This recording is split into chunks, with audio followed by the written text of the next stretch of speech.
Hello. अगं बाई काय सांगू तुला, माझ्या मुलाचं नुसतं बायकोचा बैल झालाय बैल. जसं लग्न करून आली ना ती नुसतं त्या सटवीच्या मागं मागं मागं मागं मागं मागं नुसतं मागं मागं. स्वयंपाक करीत नाही काय नाही. रात्रीच एवढी मोठी खिचडी करून ठेवती मुद्दामून, बरं का मुद्दामून. आणि ती सकाळी डब्याला बांधून देते त्याला. हा नाही तर मग काय ती मॅगी देते. हा ही दुसरं काही करीत नाही ती. नाही नाही नाही नाही अजिबात नाही ग बाई. आणि माझा जावई माझ्या मुलीला अजिबात काम करून देत नाही. पोळ्या करू लागतात ते. तिला म्हणतात तुला काही काम करायला आणलं का मग. आणि हे बघ कसं करतंय. पहिल्यांदा पगार झाला तर पहिला माझ्या हातावर देत होता आणि आता बायकोकडे देतोय. नुसतं बायकोचा बैल. हा आणि माझी जावई पहिला पगार झाला का माझ्या मुलीच्या हातात देतात. ते म्हणते घरची लक्ष्मी लक्ष्मीच्या हातातच द्यायला पाहिजे. तू घरची लक्ष्मी आहे. लई चांगली आहे माझी जावई. आणि मुलगा बघ माझा मुलगा. अगं काल माझं इतकं रात्री डोकं दुखायला लागलं तर म्हणतो कसं मला, आई आता 1 वाजलाय गोळी घे आणि झोप. ती सटवी पण होती जवळ, काहीच बोलली नाही. हां आणि एकदा मी असंच माझ्या मुलीकडे गेले होते माझ्या मुलीकडं. आणि असंच मला थोडासा खोकला आला फक्त. इतकंच खोकले हा मी. तर तुला सांगते माझं जावई लगेच मम्मी डॉक्टरला बोलून आणतो मी. मम्मी आपण दवाखान्यात जाऊ. मम्मी हे मम्मी ते इतकी माझी काळजी घेतात. आणि माझं पोरगं सासू आली का मामीला हे आणा, मामीला कोल्ड्रिंक आणा, मामीला चिकन आणा, मामीला मटण आणा, मामीला लॉलीपॉप आणा, मामी हे मामी ते नुसतं जसं डोक्यावर बसून घेतलंय मामीला. हा जस्ट त्याची सासू नाही ती माय आहे त्याची लगेच, आई त्याची लगेच. हा बघ ना मग. आणि धुण्याला भांड्याला बाया आणि तरी बी स्वयंपाक करीत नाही. रात्री 12-1 वाजेपर्यंत इंस्टाग्राम का काहीतरी ते बघत बसती. आणि सकाळी 9 वाजता उठती. नवऱ्याला मॅगी करून येते डब्याला. मग बाई माझी जावई तशी नाही बाई.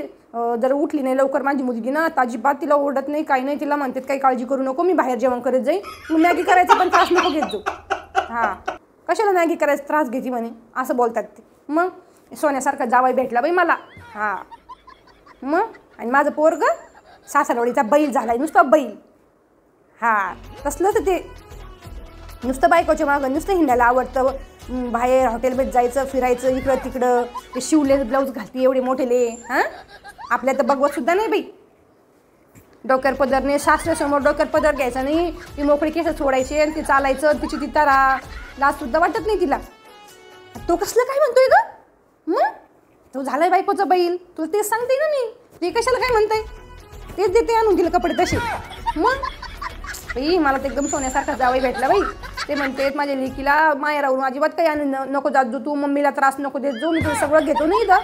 तुला जसं फॅन्सी राहायचं आहे जसं तुला आवडतंय तसं राहील. तुझं मन मारून राहू नको. इतका मला चांगले जावई भेटले बाई. लय कल्याण झालं माझ्या मुलीचं. हां मला नुसतं आग्रह करत असतात चला आमच्याबरोबर मम्मी, चला आमच्याबरोबर मम्मी. मग पण आपल्याला बरोबर वाटतं का गं खूप दिवस राहिला.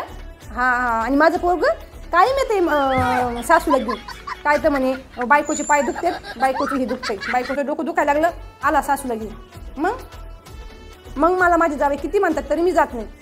आणि गेले ना मग मी राहते 6-7 महिने राहते. हां मग आपल्या लेकीचं घरी मग राहायचं नाही तर काय करायचं. हां मग अगं काय सांगू तुला, वाटोळं झालं ग माझ्या पोराचं. लय वाटोळं झालं ग.